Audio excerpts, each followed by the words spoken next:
Shall I start? Thank you.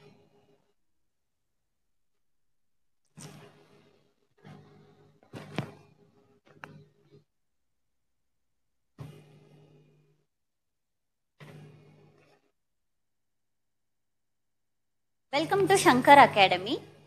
ಈ ವಿಡಿಯೋದಲ್ಲಿ ನಾವು Indo Pacific Economic Framework for Prosperity ಅನ್ನುವಂತಹ ಕಾನ್ಸೆಪ್ಟ್ ಬಗ್ಗೆ ನೋಡ್ಕೊಳ್ಳೋಣ. ಯಾಕೆ ಈ ಕಾನ್ಸೆಪ್ಟ್ ಇಂಪಾರ್ಟೆಂಟ್ ಅಂತ ಹೇಳಿದ್ರೆ, ಇತ್ತೀಚೆಗೆ ಕರೆಂಟ್ ಅಫೇರ್ಸ್ ಅಲ್ಲಿ ಈ ನ್ಯೂಸ್ ಇದೆ. ನ್ಯೂಸ್ ಅಲ್ಲಿ ಯಾಕಿದೆ, ಫಸ್ಟ್ ಆಫ್ ಆಲ್ ನ್ಯೂಸ್ ಅಲ್ಲಿ ಯಾಕಿದೆ ಅಂತ ತಿಳ್ಕೊಬೇಕು. And current affairs is most important even for the static portion and also from the dynamic concept. Regular ಆಗಿ ಪ್ಯೂರ್ ಕರೆಂಟ್ ಅಫೇರ್ಸ್ ಅಂತ ಬರೋದು ನಮ್ಗೆ ಆವಾಗ ಬರುವಂತಹ ಇಶ್ಯೂಸ್ ಇಂದ, ಅಂಡ್ ಆಲ್ಸೋ ಸ್ಟ್ಯಾಟಿಕ್ ಪೋರ್ಷನ್ ಅಲ್ಲಿ ಏನಾದ್ರು ಕಾನ್ಸೆಪ್ಟ್ ಗಳು ರಿಪೀಟ್ ಆಗಿದ್ರೆ ಅದನ್ನ ನಾವು ಕರೆಂಟ್ ಅಫೇರ್ಸ್ ಅಂತ ಹೇಳ್ಬಿಟ್ಟು ಮತ್ತೆ ಅದೇ ಕಾನ್ಸೆಪ್ಟ್ ಅನ್ನ ರಿಪೀಟ್ ಮಾಡ್ತೀವಿ. ಬಟ್ ನ್ಯೂಸ್ ಅಲ್ಲಿ ಪ್ಯೂರ್ ಆಗಿ ಈ ತರ ಕರೆಂಟ್ ಅಫೇರ್ಸ್ ಗಳು ಬರ್ತಾ ಇರುತ್ತೆ. ಅಂದ್ರೆ ಎಕ್ಸಾಂಪಲ್ಸ್, ಪಾಲಿಸೀಸ್ ಆಗಿರ್ಬೋದು, ಹೊಸ ಅಗ್ರಿಮೆಂಟ್ಸ್ ಆಗಿರ್ಬೋದು, ಇಂಟರ್ನ್ಯಾಷನಲ್ ರಿಲೇಶನ್ಶಿಪ್ ಇಂದ ಹೊಸ ಕನ್ವೆನ್ಷನ್ಸ್ ತಗೊಂಡ್ಬರೋದು, ಇದೆಲ್ಲದು ಕೂಡ ಪ್ಯೂರ್ಲಿ ಕರೆಂಟ್ ಅಫೇರ್ಸ್. ಸೊ ಹಾಗಾಗಿ ಕರೆಂಟ್ ಅಫೇರ್ಸ್ ಅನ್ನುವಂತಹ ಕಾನ್ಸೆಪ್ಟ್ ಪ್ರತಿಯೊಂದು ಎಕ್ಸಾಮ್ಸ್ ಗಳಿಗೂ ತುಂಬಾನೇ ಇಂಪಾರ್ಟೆಂಟ್ ಆಗುತ್ತೆ. ಸೊ ಇವತ್ತಿನ ಕಾನ್ಸೆಪ್ಟ್ ಬಂದ್ಬಿಟ್ಟು Indo Pacific Economic Framework for Prosperity. ಯಾಕೆ ಇದು ನ್ಯೂಸ್ ಅಲ್ಲಿ ಇದೆ ಅಂತ ಹೇಳಿದ್ರೆ, ಇಂಡಿಯಾ ಇತ್ತೀಚೆಗೆ ಈ ಒಂದು ಅಗ್ರಿಮೆಂಟ್ ಗೆ ಸೈನ್ ಮಾಡಿದೆ. ಈ ಅಗ್ರಿಮೆಂಟ್ ನ ಟೋಕಿಯೋದಲ್ಲಿ 2022 ಅಲ್ಲಿ ಎಸ್ಟಾಬ್ಲಿಷ್ ಮಾಡ್ತಾರೆ, ಅಂದ್ರೆ ಲಾಂಚ್ ನ ಮಾಡ್ತಾರೆ. ಇಂಡಿಯಾ ಯಾವ್ದ್ರ ಜೊತೆ ಸೈನ್ ಮಾಡಿದೆ ಅಂತ ಹೇಳಿದ್ರೆ, ಯುಎಸ್ ಜೊತೆಗೆ, ಅಂದ್ರೆ ಯುಎಸ್ ನೇತೃತ್ವದ IPEF ಫಾರ್ ಪ್ರಾಸ್ಪ್ಯಾರಿಟಿಯಲ್ಲಿರುವಂತಹ ಫೇರ್ ಅಂಡ್ ಕ್ಲೀನ್ ಅನ್ನುವಂತಹ ಅಗ್ರಿಮೆಂಟ್ ಗೆ ಸಹಿನ ಮಾಡಿದೆ. ಸೊ ಹಾಗಾಗಿ ಈ ಒಂದು ಅಗ್ರಿಮೆಂಟ್ ನ್ಯೂಸ್ ಅಲ್ಲಿ ಇದೆ. ಮೇನ್ಸ್ ಗೆ ಇದು ತುಂಬಾ ಇಂಪಾರ್ಟೆಂಟ್ ಆಗುತ್ತೆ, ಕ್ವಶನ್ಸ್ ಕೇಳೋ ಚಾನ್ಸಸ್ ಇರುತ್ತೆ. ಸೊ ಏನು IPEF ಅಂತ ಹೇಳಿದ್ರೆ, ಮತ್ತೆ ಯಾವ ರೀತಿಯಲ್ಲಿ ನಾವ್ ಇದನ್ನ ಇಂಡಿಯಾಗೆ ನಾವ್ ಯಾವ ರೀತಿ ಇದು ಅಡ್ವಾಂಟೇಜ್ ಅಂತ ಹೇಳ್ಬಿಟ್ಟು ನೋಡ್ಕೊಳ್ಳೋಣ. ಸೊ ಯಾಕೆ ನ್ಯೂಸ್ ಅಲ್ಲಿ ಇದೆ ಅಂತ ನಾನು ಆಲ್ರೆಡಿ ಹೇಳಿದ್ದೀನಿ. ಏನಕ್ಕೆ? ಕ್ಲೀನ್ ಅಂಡ್ ಫೇರ್ ಅನ್ನುವಂತಹ ಎಕಾನಮಿಗೆ ಇಂಡಿಯಾ ಸಹಿ ಮಾಡಿದೆ, ಹಾಗಾಗಿ ಇದು ನ್ಯೂಸ್ ಅಲ್ಲಿ ಇದೆ ಅಂತ ಗೊತ್ತಾಯ್ತು. ಸೊ ಏನು IPEF ಅಂದ್ರೆ ಏನು ಅಂತ ನೋಡ್ಕೊಳ್ಳೋಣ. ಯಾಕೆ ಇದನ್ನ ಎಸ್ಟಾಬ್ಲಿಷ್ ಮಾಡಿದ್ರು? The name itself indicate ಅಲ್ವಾ. IPEF ಇಂಡೋ ಪೆಸಿಫಿಕ್ ರೀಜನ್ ಏನಿದೆ ಅಲ್ವಾ, ಅಲ್ಲಿರುವಂತಹ ಕಂಟ್ರಿಗಳೇನ್ ಮಾಡುತ್ತವೆ, ಒಂದು ಎಕನಾಮಿಕಲ್ ಆಕ್ಟಿವಿಟೀಸ್ ಗಳನ್ನ ಇಂಪ್ರೂವ್ ಮಾಡಬೇಕು ಅನ್ನೋ ರೀಸನ್ ಇಂದ, ಅದ್ರ ಜೊತೆಗೆ ನಮ್ಮಲ್ಲಿರುವಂತಹ ರಿಸೋರ್ಸಸ್ ಗಳನ್ನ ಸಸ್ಟೈನಬಲ್ ಡೆವಲಪ್ಮೆಂಟ್ ರೀತಿಯಾಗಿ ಯೂಸ್ ಮಾಡಬೇಕು ಅನ್ನೋ ನಿಟ್ಟಿನಲ್ಲಿ ಏನ್ ಮಾಡುತ್ತೆ, Indo Pacific Economic Framework for Prosperity ಅನ್ನೋ ಕಾನ್ಸೆಪ್ಟ್ ಅನ್ನ ತಗೊಂಡ್ಬರ್ತಾರೆ. ಸೊ ಇದ್ರದ್ದು ಆಬ್ಜೆಕ್ಟಿವ್ ಏನು? ಎಕನಾಮಿಕಲ್ ಅಗ್ರಿಮೆಂಟ್ಸ್ ಗಳನ್ನ ತಗೊಂಡ್ಬರೋದು, ಜೊತೆಗೆ ಎಕನಾಮಿಕ್ ಆಕ್ಟಿವಿಟೀಸ್ ಗಳನ್ನ ಇಂಪ್ರೂವ್ ಮಾಡಿ ನಮ್ಮ ಒಂದು ಪರ್ಟಿಕ್ಯುಲರ್ ಕಂಟ್ರೀಸ್, ಯಾವ್ಯಾವ್ದೆಲ್ಲ ಕಂಟ್ರೀಸ್ ಗಳು ಇದಕ್ಕೆ ಜಾಯಿನ್ ಆಗಿದ್ದಾರೆ ಆ ಕಂಟ್ರೀಸ್ ಗಳಲ್ಲೇ ಎಕಾನಮಿನ ಬೂಸ್ಟ್ ಮಾಡೋದು ಈ ಒಂದು ಅಗ್ರಿಮೆಂಟ್ ನ ಇಂಟೆನ್ಷನ್ ಆಗಿದೆ. ಯಾವ್ದೆಲ್ಲ ಕಂಟ್ರೀಸ್ ಇದೆ ಈ IPEF ಅಂಡರ್ ಅಲ್ಲಿ? ಈ ಇಂಡೋ ಪೆಸಿಫಿಕ್ ರೀಜನ್ ಅಂದ್ರೆ ತುಂಬಾ ಕಂಟ್ರೀಸ್ ಗಳನ್ನ ನಾವು ನೋಡ್ಬೋದು, ಹೌದಲ್ಲ. ಬಟ್ ಅದ್ರಲ್ಲಿ ಪರ್ಟಿಕ್ಯುಲರ್ ಆಗಿ ಟೋಟಲ್ 14 ಕಂಟ್ರೀಸ್ ಗಳು ಇದಕ್ಕೆ ಜಾಯಿನ್ ಆಗಿದೆ. ಯಾವ್ದೆಲ್ಲ 14 ಕಂಟ್ರೀಸ್ ಅಂತ ಹೇಳಿದ್ರೆ, USA, next Japan, south Korea, India, Vietnam, Philippines, Thailand, Malaysia, Singapore, Brunei, Indonesia, Australia and Fiji. ಇದನ್ನ ನಿಮ್ಗೆ ಪ್ರಿಲಿಮ್ಸ್ ಅಲ್ಲಿ ಕೇಳೋ ಚಾನ್ಸಸ್ ಇರುತ್ತೆ.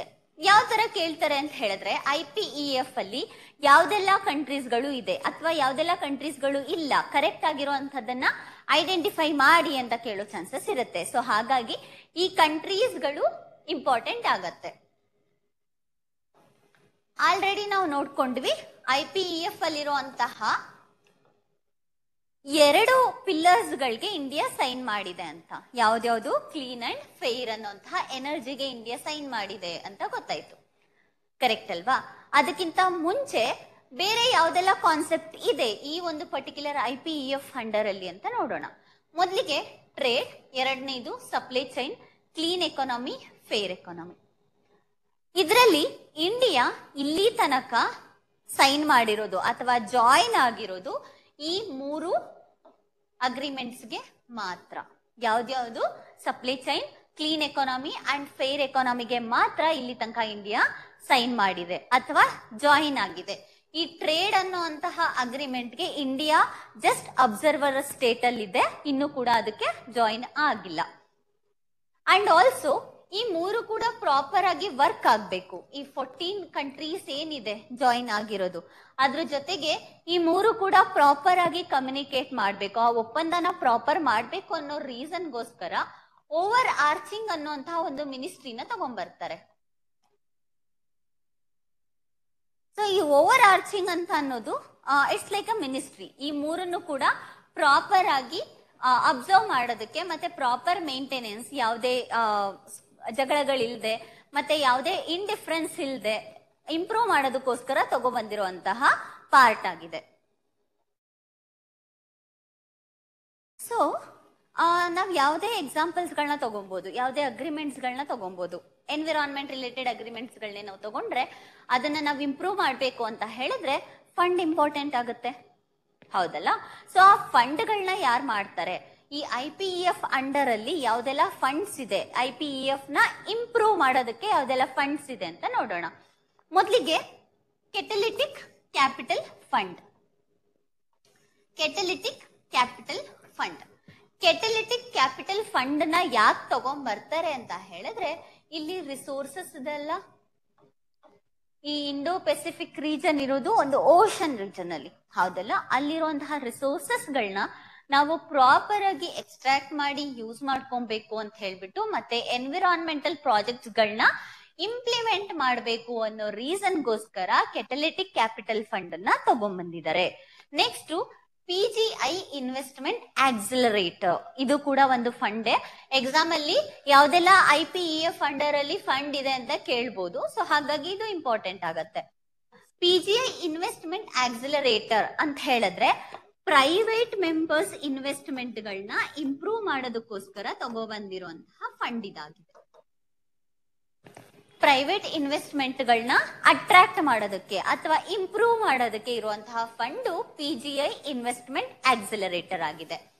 ಸೊ ಈಗ ಆಲ್ರೆಡಿ ಈ ಒಂದು ಫಂಡ್ $300 ಮಿಲಿಯನ್ ಗಳನ್ನ United state international development finance cooperation ಇಂದ ತಗೊಂಡಿದೆ.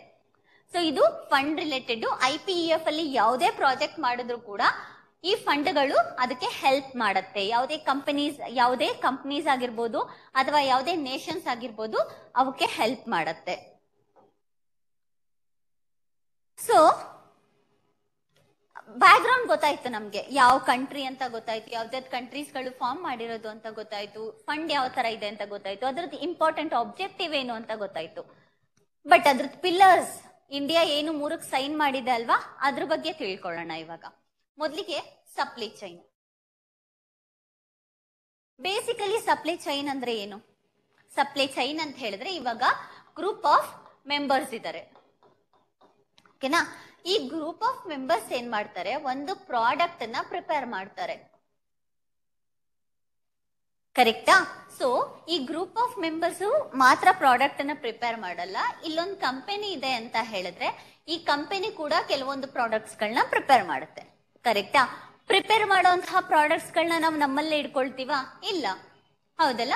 ಅದನ್ನ ಏನ್ ಮಾಡ್ತೀವಿ, ಕನ್ಸ್ಯೂಮರ್ಸ್ಗೆ ರೀಚ್ ಮಾಡಿಸ್ತೀವಿ, ಕರೆಕ್ಟ್ ಅಲ್ವಾ? ನೆಕ್ಸ್ಟ್ ಇದು ಯಾರಿಗೋಯ್ತು? ಕನ್ಸ್ಯೂಮರ್ಸ್ಗೋಯ್ತು, ಹೌದಲ್ಲ? ಸೊ ಈ ಒಂದು ನೆಟ್ವರ್ಕ್ ಏನಿದೆ ಅಲ್ವಾ, ಇದನ್ನ ನಾವು ಸಪ್ಲೈ ಚೈನ್ ನೆಟ್ವರ್ಕ್ ಅಂತ ಹೇಳಿ ಕರಿತೇವೆ. ಸೆಕೆಂಡ್ ಪಿಲ್ಲರ್ ಆಫ್ IPEF ಅಲ್ಲಿ ಸಪ್ಲೈ ಚೈನ್ ನ ನೋಡ್ಬೋದು. ಇದಕ್ಕೆ ಇಂಡಿಯಾ ಆಲ್ರೆಡಿ ಸೈನ್ ನ ಮಾಡಿದೆ, ಇಂಡಿಯಾ ಜಾಯಿನ್ ಆಗಿದೆ. ಏನಕ್ಕೆ ಇದನ್ನ ತಗೊಂಬಂದ್ರು ಅಂತ ಹೇಳಿದ್ರೆ, ಟ್ರೇಡ್ ಆಕ್ಟಿವಿಟೀಸ್ ಗಳನ್ನ ಇಂಪ್ರೂವ್ ಮಾಡೋದಕ್ಕೆ, ಮತ್ತೆ ಈ ಇಂಡೋ ಪೆಸಿಫಿಕ್ ರೀಜನ್ ಅಲ್ಲಿ ಇರುವಂತಹ ಕಂಟ್ರೀಸ್ ಜೊತೆ ಎಕನಾಮಿಕಲ್ ಆಕ್ಟಿವಿಟೀಸ್ ಗಳನ್ನ ಇಂಪ್ರೂವ್ ಮಾಡೋದಕ್ಕೆ.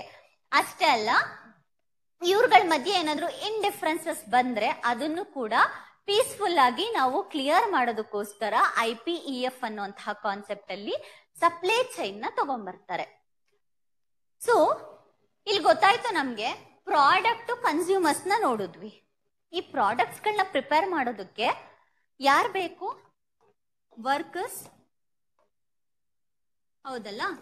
ಸೊ ಇದ್ರಲ್ಲಿ ಒಂದು ಎಥಿಕಲಿ ಇಂಪಾರ್ಟೆಂಟ್ ಏನು ಅಂತ ಹೇಳಿದ್ರೆ, ಈ ಸಪ್ಲೈ ಚೈನ್ ಅಂಡರ್ ಅಲ್ಲಿ ಈ ವರ್ಕರ್ಸ್ ರೈಟ್ಸ್ ಕೂಡ ನಾವು ಪ್ರೊಟೆಕ್ಟ್ ಮಾಡಬೇಕು. ವರ್ಕರ್ಸ್ ನ ಅವರ ಇಂಪ್ರೂವ್ಮೆಂಟ್ಗೂ ಕೂಡ ನಾವು ವರ್ಕ್ ಮಾಡಬೇಕು ಅಂತ ಹೇಳ್ಬಿಟ್ಟು ಇನಿಷಿಯೇಟಿವ್ ನ ತಗೊಂಡ್ಬಂದಿದ್ದಾರೆ. ಸೊ ಇದನ್ನೆಲ್ಲ ಇಂಪ್ರೂವ್ ಮಾಡೋದಕ್ಕೆ ಅಗ್ರಿಮೆಂಟ್ಸ್ ಅಂಡರ್ ಅಲ್ಲಿ 3 ಬಾಡೀಸ್ ಇದೆ. ಯಾವ್ದ್ಯಾವ್ದು ಅಂತ ಹೇಳಿದ್ರೆ, ಸಪ್ಲೈ ಚೈನ್ ಕೌನ್ಸಿಲ್, ಈ ಸಪ್ಲೈ ಚೈನ್ ನ ನೋಡ್ಕೊಳ್ಳೋದಕ್ಕಿರುತ್ತೆ. ಕ್ರೈಸಿಸ್ ರೆಸ್ಪಾನ್ಸ್ ನೆಟ್ವರ್ಕ್, ನಾನು ಹೇಳ್ದೆ ಅಲ್ಲ, ಯಾವ್ದಾದ್ರು ನೇಷನ್ಸ್ ಮಧ್ಯೆ ಡಿಫರೆನ್ಸಸ್ ಆದ್ರೆ, ಹೌದಲ್ಲ, ಆವಾಗ ಇದೇನ್ ಮಾಡುತ್ತೆ, ಕ್ರೈಸಿಸ್, ಆ ತರ ಕ್ರೈಸಿಸ್ ಗಳಿಗೆ ರೆಸ್ಪಾನ್ಸ್ ಮಾಡುತ್ತೆ. ಈವನ್ ಯಾವ್ದಾದ್ರು ಟ್ರೇಡಿಂಗ್ ಆಕ್ಟಿವಿಟೀಸ್ ಮಾಡ್ಬೇಕಾದ್ರೆ, ಒಂದ್ ಎಕನಾಮಿಕಲಿ ಒಂದ್ ಕಂಟ್ರಿಯಲ್ಲಿ ಡೌನ್ ಆಗಿದೆ ಅಂತ ಹೇಳಿದ್ರೆ, ಅಲ್ಲೂ ಕೂಡ ಇದು ರೆಸ್ಪಾನ್ಸ್ ಮಾಡುತ್ತೆ, ಯಾವ ತರ ಇಂಪ್ರೂವ್ ಮಾಡ್ಕೋಬೇಕು ಅಂತ ಹೇಳ್ಬಿಟ್ಟು. Next, labour right advisory board. Labours ಬೇಕಲ್ಲ, ವರ್ಕರ್ಸ್, ಅವ್ರದ್ದು ಪ್ರಾಪರ್ ಆಗಿ ವೇಜ್ ಇದೆಯಾ, ಅವ್ರ ರೈಟ್ಸ್ ಗಳನ್ನ ಕರೆಕ್ಟ್ ಆಗಿ ನಾವು ಪ್ರೊಟೆಕ್ಟ್ ಮಾಡ್ತಿದೀವ, ಇದನ್ನೆಲ್ಲದನ್ನು ಯಾರು ನೋಡ್ಕೋತಾರೆ, ಲೇಬರ್ ರೈಟ್ಸ್ ಅಡ್ವೈಸರಿ ಬೋರ್ಡ್ ನೋಡ್ಕೊಳ್ಳುತ್ತೆ. ಇದು related to supply chain. So next concept, clean economy. So name itself indicate, clean economy. ಕ್ಲೀನ್ ಅಂತ ಅಂದಿದ್ ಕೂಡಲೇ ನಮಗೆ ಗಮನಕ್ಕೆ ಬರೋದೇನು, ಪ್ರಾಪರ್ ಆಗಿರುವಂತಹ ಎನ್ವಿರಾನ್ಮೆಂಟ್, ಕರೆಕ್ಟ್ ಅಲ್ವಾ? ಸೊ ಈಗ ಆಲ್ರೆಡಿ ನಾವು ತುಂಬಾ ಪ್ರಾಬ್ಲಮ್ಸ್ ಗಳನ್ನ ನೋಡಿದೀವಿ ಎನ್ವಿರಾನ್ಮೆಂಟ್ಗೆ, ಲೈಕ್ ಕ್ಲೈಮೇಟ್ ಚೇಂಜ್ ಆಗಿರ್ಬೋದು, ಗ್ಲೋಬಲ್ ವಾರ್ಮಿಂಗ್ ಆಗಿರ್ಬೋದು, ಆಸಿಡ್ ರೈನ್ ಆಗಿರ್ಬೋದು, ಫ್ಲಾಶ್ ಫ್ಲಡ್ಸ್ ಆಗಿರ್ಬೋದು. ಇದೆಲ್ಲ ಯಾಕೆ ಆಗ್ತಾ ಇದೆ? ಕ್ಲೈಮೆಟಿಕ್ ಚೇಂಜಸ್ ನ ಮಾಡೋದ್ರಿಂದ ಆಗ್ತಿದೆ. ಯಾರಿಂದ ಆಗ್ತಿದೆ? ಹ್ಯೂಮನ್ ಕಲ್ಪ್ರಿಟ್ಸ್, ಹೌದಲ್ಲ? ಸೊ ಇದನ್ನ ಎಲ್ಲದನ್ನು ರೆಡ್ಯೂಸ್ ಮಾಡಬೇಕು ಅಂತ ಹೇಳ್ಬಿಟ್ಟು ಕ್ಲೀನ್ ಎನರ್ಜಿಯನ್ನ ನಾವು ಇಂಪ್ರೂವ್ ಮಾಡಬೇಕು ಅನ್ನೋ ಕಾನ್ಸೆಪ್ಟ್ ನ ಕ್ಲೀನ್ ಎಕಾನಮಿ ಅಂಡರ್ ಅಲ್ಲಿ ತಗೊಂಡ್ಬರ್ತಾರೆ. ರಿಸರ್ಚ್, ಡೆವಲಪ್ಮೆಂಟಲ್ ಆಕ್ಟಿವಿಟೀಸ್, ಇದೆಲ್ಲದರಲ್ಲೂ ಕೂಡ ನಾವು ಕ್ಲೀನ್ ಎನರ್ಜಿ ಅಥವಾ ಗ್ರೀನ್ ಎನರ್ಜಿ ಅಂತ ಕೂಡ ಕರಿತೇವೆ. ಇದನ್ನೆಲ್ಲ ಇಂಪ್ರೂವ್ ಮಾಡೋದಕ್ಕೋಸ್ಕರ ಅಥವಾ ಡೆವಲಪ್ ಮಾಡೋದಕ್ಕೋಸ್ಕರ ಕ್ಲೀನ್ ಎಕಾನಮಿ ಅನ್ನೋ ಕಾನ್ಸೆಪ್ಟ್ ನ ತಗೊಂಡ್ಬರ್ತಾರೆ. ಸೊ ನಮ್ಮ ಭಾರತದಲ್ಲೇ ನಾವು ನೋಡ್ಕೊಂಡ್ರೆ, ಭಾರತದಲ್ಲಿ ನಾವು ಸೈನ್ ಮಾಡಿದೀವಿ ಯಾವುದಕ್ಕೆ?